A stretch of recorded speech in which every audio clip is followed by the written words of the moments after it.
এই মুহূর্তে দ্য ইকোনমিস্টের এই জরিপ, বিশেষ করে গতকাল বৃহস্পতিবার যে জরিপ দ্য ইকোনমিস্ট, বিশ্বের সবচেয়ে প্রশংসিত একটি অন্যতম সাময়িকী ব্রিটিশ ভিত্তিক দ্য ইকোনমিস্ট, তারা প্রকাশ করেছে এখন বিশ্বের শ্রেষ্ঠ দেশ বাংলাদেশ।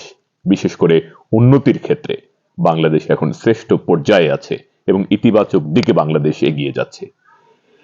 বাংলাদেশের ছাত্র জনতার গণ অভ্যুত্থানের পর ভারতীয় মিডিয়া যে অপপ্রচার এবং যে প্রোপাগান্ডা ছড়াচ্ছে, এই মুহূর্তে দ্য ইকোনমিস্টের এই জরিপ বিশেষ করে জটিল কুটিল ভারতীয় মিডিয়ার বিরুদ্ধে বাংলাদেশের সহজ সরল মানুষের অনেক বড় জয় হিসাবে আমি মনে করি।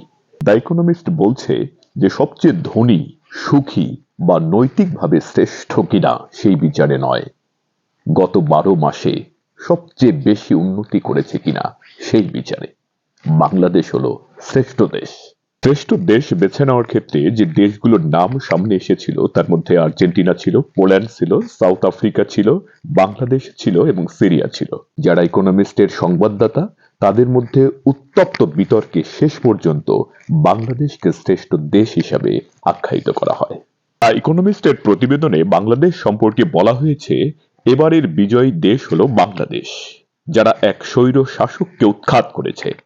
আরো বলা হয়েছে, আগস্টে ছাত্রদের নেতৃত্বে রাজপথে আন্দোলনের মাধ্যমে শেখ হাসিনাকে ক্ষমতাচ্যুত করা হয়, যিনি 17 কোটি মানুষকে দীর্ঘ 15 বছর ধরে শাসন করছিলেন, যিনি স্বাধীনতার হিরোর এক কন্যা হিসেবে অর্থনৈতিক প্রবৃদ্ধির নেতৃত্ব দিয়েছিলেন।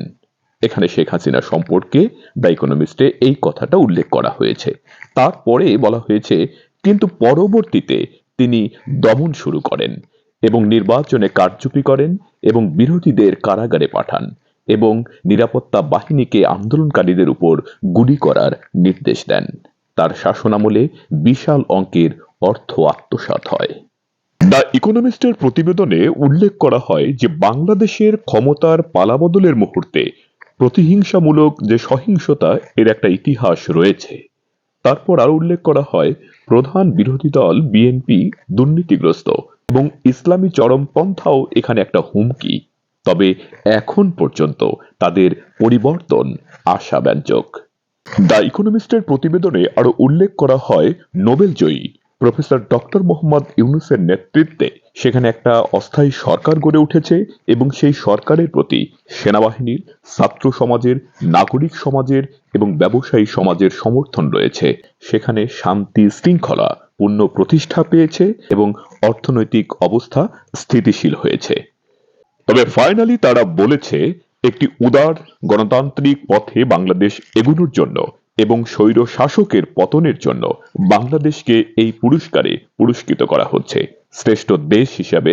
অর্থাৎ গত 12 মাসে বাংলাদেশ যে উন্নতির ধারা অব্যাহত রেখেছে এবং গণতান্ত্রিক পথে অগ্রসর হচ্ছে, এই কারণে বাংলাদেশকে এই পুরস্কারে পুরস্কৃত করা হচ্ছে। তবে দ্য ইকোনমিস্ট তার যে জরিপ, সেই জরিপে দুটি চ্যালেঞ্জের কথা উল্লেখ করেছেন। সেই চ্যালেঞ্জটা হলো প্রতিবেশী দেশ ভারতের সঙ্গে সম্পর্ক স্থাপন করা। এটি এই অন্তর্বর্তীকালীন সরকারের একটা বড় চ্যালেঞ্জ। আরো একটি দিক উল্লেখ করেছেন, একটি অবাধ সুষ্ঠু নির্বাচনের আয়োজন করা বা ব্যবস্থা করা। এটাও বড় চ্যালেঞ্জ হিসাবে তারা দেখছেন, যা এই অন্তর্বর্তীকালীন সরকারকে এই চ্যালেঞ্জগুলো মোকাবেলা করেই সামনের দিকে এগিয়ে যেতে হবে।